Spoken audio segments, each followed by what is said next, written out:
欢迎各位朋友继续收听。2019年对达赖喇嘛来讲，可能是当特别的一年。60年前，佢高不将离开西藏，先在头印度嘅达兰萨拉建立流亡政府。以下60年是高配的。30年前，不代表杨佢建立流亡政府30年来，坚持用非暴力嘅手段对抗中国。达赖喇嘛拿到诺贝尔和平奖。韩国10年前，莫拉克风采侵袭台湾，造成680几人罹难。经过南浦慈延寺嘅邀请，达赖喇嘛来到台湾举行法会，慰问灾民。我国向屏东嘅各家乡亲在内嘅受灾民众，就係感受到佢無分出缺、無國界嘅精神支持。2019年8月中，客家電視嘅採訪團隊去到印度北部採訪達賴喇嘛。同普通嘅媒體無相關嘅係，見太子頭流亡政府所在地達蘭薩拉來採訪。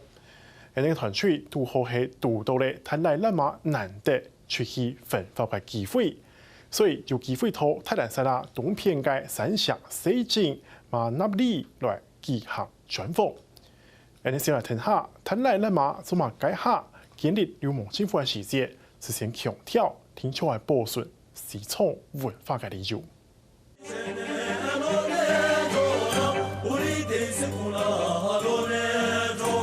Good morning, Your Holiness. We are very happy and very grateful to have this wonderful opportunity to connect Your Holiness and the 4.5 million of Hakka people in Taiwan.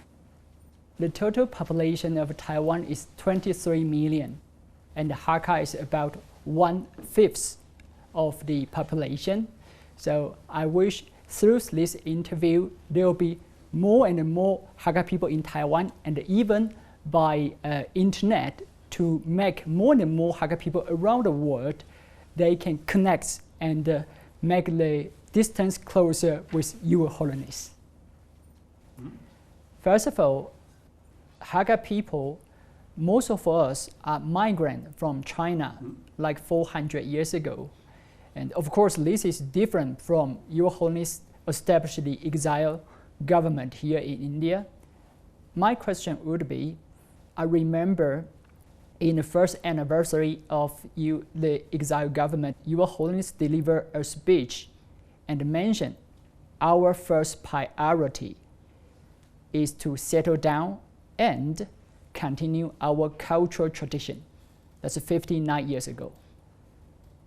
Could Your Holiness told us what are the special features or qualities of Tibetan culture? What make Tibetan people different from other people culturally? Tibet, quite a big land. Yes. And the Qinghai province, and then because Xikang somewhere, the Kham area. Yes. And then central Tibet and the western part of Tibet. You see, little different dialect, but all, you see, use the scripture, which actually translation started 8th century. The Tibetan emperor, 8th century, see, he invited one Nalendra master, Shanda Rakshita.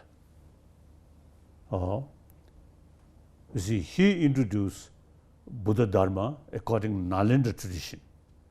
And then also, you see, he advised Tibetan emperor, 8th century, since you have your own script in 7th century, another, you see, the Tibetan sort of king, you see, introduce Tibetan script, copy from Indian Devanagari letter. Sometimes we can pick up a few words in Ashoka pillar, like that. So the alphabet, a copy from Indian, one Indian ancient script. So since 7th century, the King Songtsen Gampo married with Chinese princess, and with princess, the Buddha statue, very important Buddha statue, brought to Lhasa. Still, it remains most, or say, the sacred or precious Buddha statue. So, it seems to say, Songtsen Gampo, 7th century, he married with Chinese princess, and I'm quite sure he enjoyed Chinese food. But he found Chinese letter too complicated. So he preferred copy from Indian Devanagari and alphabet. So he developed Tibetan script. So therefore, 8th century, the Nalanda master Shanda Rakshita reached Tibet. He advised, you have your own writing script. So now better to translate from Sanskrit mainly, and Pali, and maybe some Nepalese language.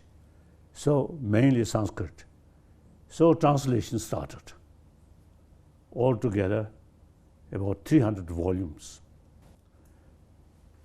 So therefore, you see, Tibetan language, something unique. Mongolia, you see, use Tibetan language, and Himalayan sort of area use Tibetan language. Otherwise, you see, no other country. So, for the people who use Tibetan language, maybe around 6 million.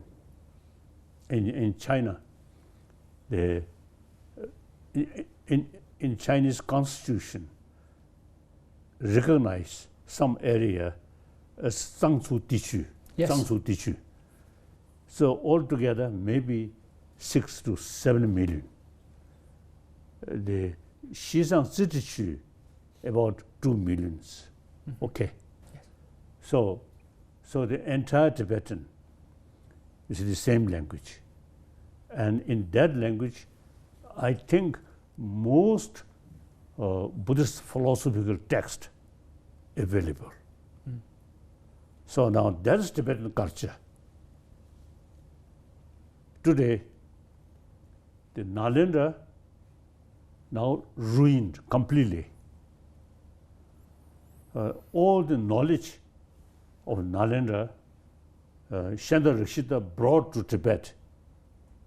And then he also used to advise some young Tibetan sent to Nalanda at that time, study Nalanda, like Kasadi, Xuanzang Samare, Tangsen, like Xuanzang also used to come from China and join Nalanda institution, study. Some scholars say he met Nagabodhi, the Nagarjuna's senior student. When Xuanzang met him, the Nagabodhi, very old. Some say that. And anyway, you see, the Buddhism and Hansu Dichu from Nalanda. And Tibet, Mongolia in this area also is from Nalanda. So we are actually Hansang, spiritually, truly spiritual brother, sister. Now differences, the Chinese Buddhists, they do not pay much attention about logic. We Tibetan pay much sort of interest about logic. So now today, whole Buddhist world, Tibetan, only Tibetan, you see, use extensively logic. So the logic, very important.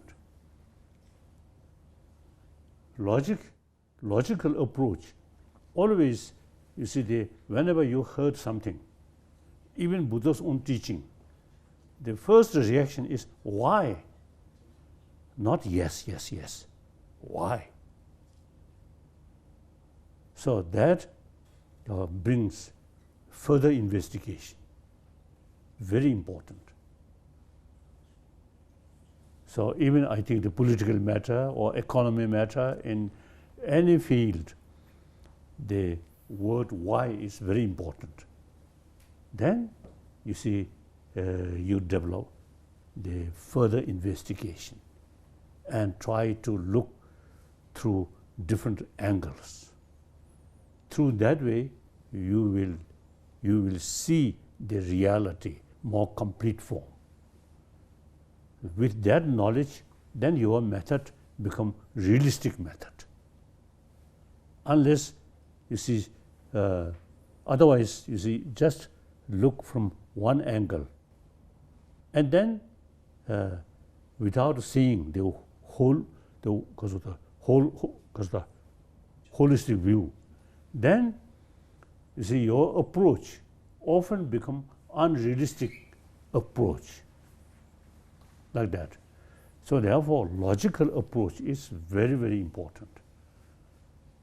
So that we Tibetan kept over 1,000 years, according Nalendra Master Shantarakshita.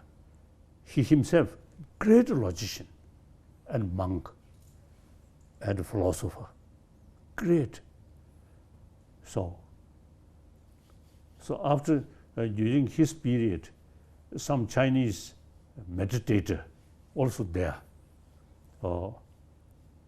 and he provide one special sort of building for Chinese meditator. These meditator very good. Then eventually some of the Chinese meditator, they emphasize meditation, some kind of thoughtlessness is important, not study. Study is not important, only meditation. I noticed in Japan, some Japanese Buddhist monk, they also believe only meditation can become Buddha, not necessary to study. So that is some of the Chinese Huashang, rather, they emphasize meditation is more important than study. So, according to Shantarakshita's advice, after him, the Kamalashila invited to Tibet, and then led debate with Chinese meditator and Kamalashila, and then the Chinese sort of meditator, they defeated and they expelled. So study is very important, meditation very important, but you see, in order to practice meditation, you need certain sort of understanding, certain sort of spiritual experience. Without that, just a closed eye, remain like that. Even some birds, without disturbance, then pigeon, I think, remain like that. We cannot say they are meditator. Okay. So we human being, this brain, intelligence, we must utilize fully this intelligence. For that study, then our mind or knowledge scattered, that remain weak. So channelize, single-pointed meditation. So together, analytical meditation and single-pointed meditation. So like that. So therefore, today I can say Tibet, I think kept fully the Buddha Dharma, Buddha's teaching, Vinaya, and then these the philosophical sort of teachings or views.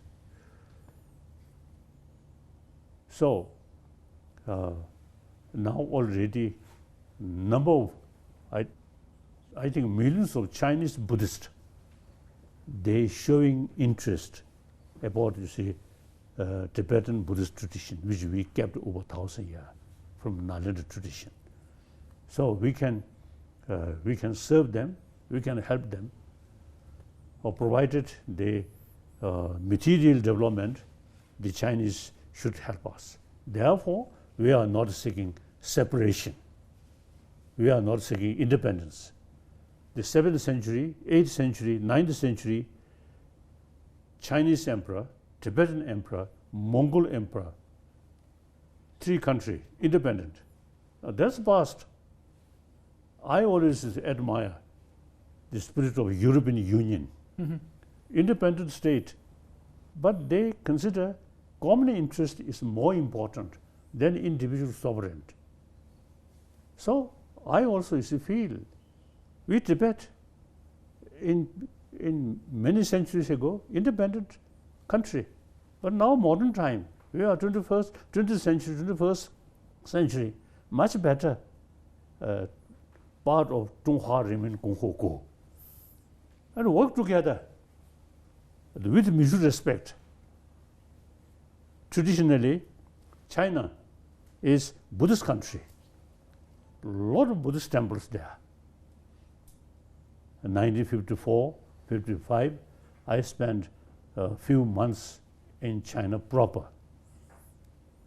So I noticed many Buddhist temples. So remain within the Union, and Chinese economically now very powerful. So let them build, construct Tibet materially. And meantime, we can serve the Chinese people in general, and particularly the Buddhist, Chinese Buddhist, we can. And then certainly overseas Chinese. Many overseas, wherever overseas Chinese there, some Buddhist temple always there. And then Taiwan, Buddhism very strong. So now I'm thinking not only just Taiwan, but whole the Han people,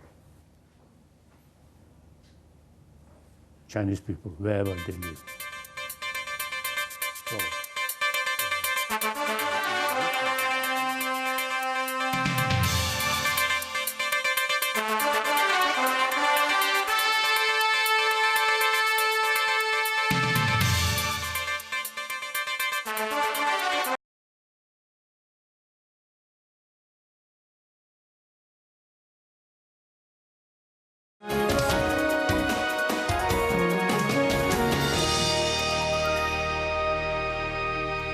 韩國佢喺從8月14日進行嘅專訪當中，記者提批問達賴喇嘛，佢對香港最近嘅抗議有乜嘢樣嘅看法？專家卻強調非暴力，美國任何問題就應該透過對話來解決。所以後來，能繼續出來聽達賴喇嘛對香港、台灣同中國嘅呼籲。Do Your Holiness pay attention to the protests in Hong Kong recently? Oh, Hong Kong, and when Deng Xiaoping, you see, he create one country, two system. Realistic, wonderful. Yes. But now, recent weeks, you see, very much sort of disturbances. So I feel some worry. It's better, I think, everywhere. Peace is the best way. Hoping, right? Hoping.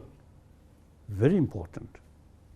You see, any problem we can solve through talk, or not through sort of some negative influence, under the influence of anger, no use. So a little bit, you see, too much disturbances. So I cannot do anything, only prayer. And then Taiwan, you preserve freedom, democracy, and most important, the ancient Chinese cultural heritage, including Buddhism, preserved in Taiwan. That's very important. So sometimes I feel the mainland China, under the leadership of totalitarian system, you see, they want to liberate Taiwan. But I feel, long run, Taiwan's democracy, freedom, and traditional religious knowledge, these eventually, you see, with these sort of tradition, I think can defeat totalitarian secrecy that I think the Chinese people, after Deng Xiaoping, China open with outside world. Yes. So thousands Chinese students and also tourists, you see, have the opportunity to see outside world. So thinking, changing. Yes. Some occasion, I met some Chinese students from mainland China. Yes. I met some in Australia, some in America, and Europe also. You see, some actually, they told me, when they were in China, mainland, you see, because government propaganda, you see, they have the impression Dalai Lama, old person, very narrow-minded. When they attend some my talk, they found Dalai Lama not like that. So they come to see me. So you see, distorted sort of the propaganda, distortion, right? So in any way, now China, more wider contact with the outside world, so China will change. The democracy is the future of the world, not a totalitarian system. Only question of time. Mm-hmm. Mainland China gradually will change. I notice, you see, my lifetime, Chairman Mao's era, there are some good points, but too much sort of, or say the kasa, wants in that.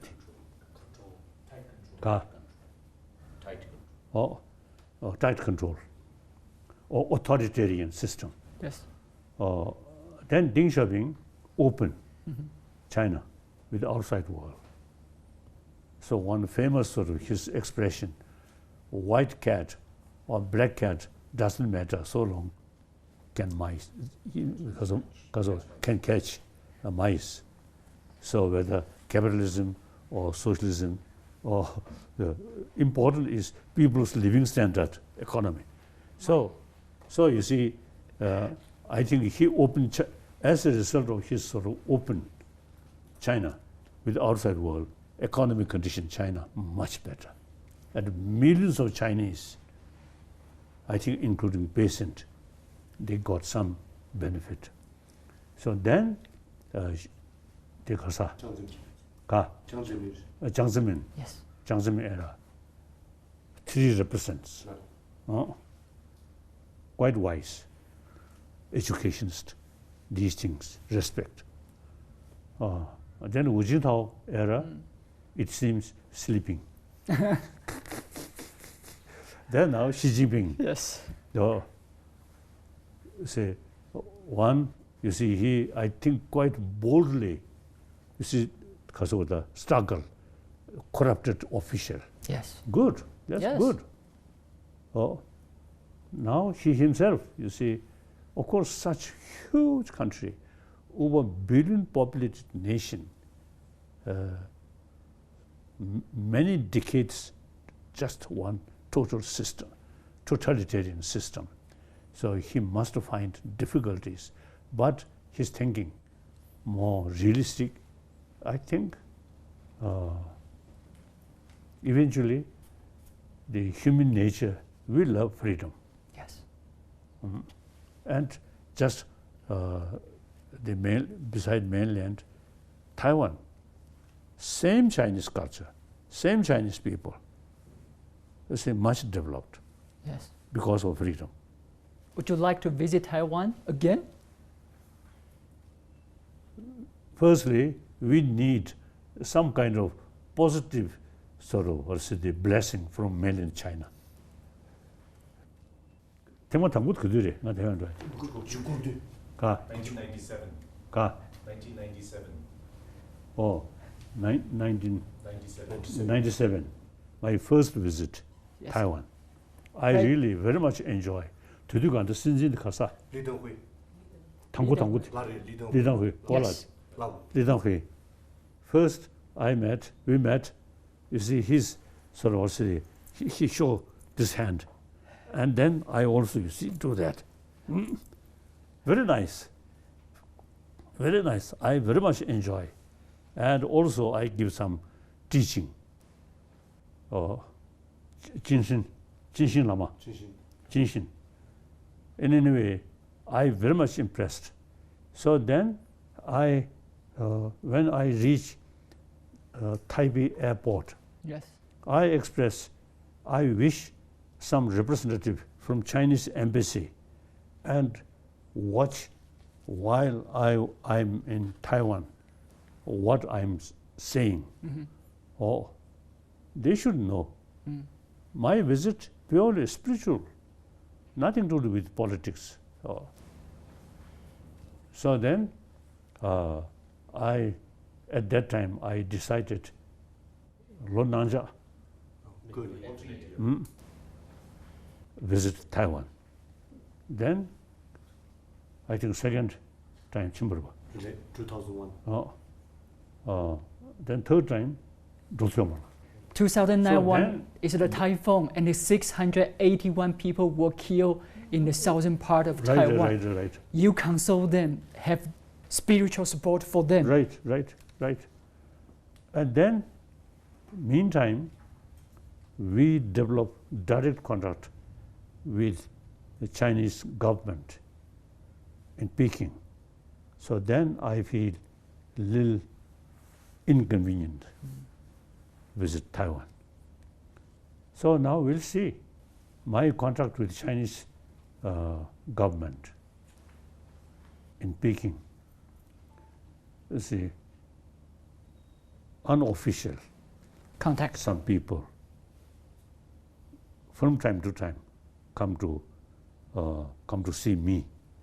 Even now. Yes, I have some contact. Yes. And then the exile government, we never use the word of exile government, but we use the word because of the Central Tibetan. Central organization. That's naturally. Now here in India, around 100,000 Tibetan. So we need some sort of one organization who look after them. Their settlement and education. And now in India, some big historical Tibetan monastic institution re-established in India, mainly in South India. Yes. So monk student, about 10,000 monk students. Yes. They carry study, at least in order to become scholar. 20 years they study.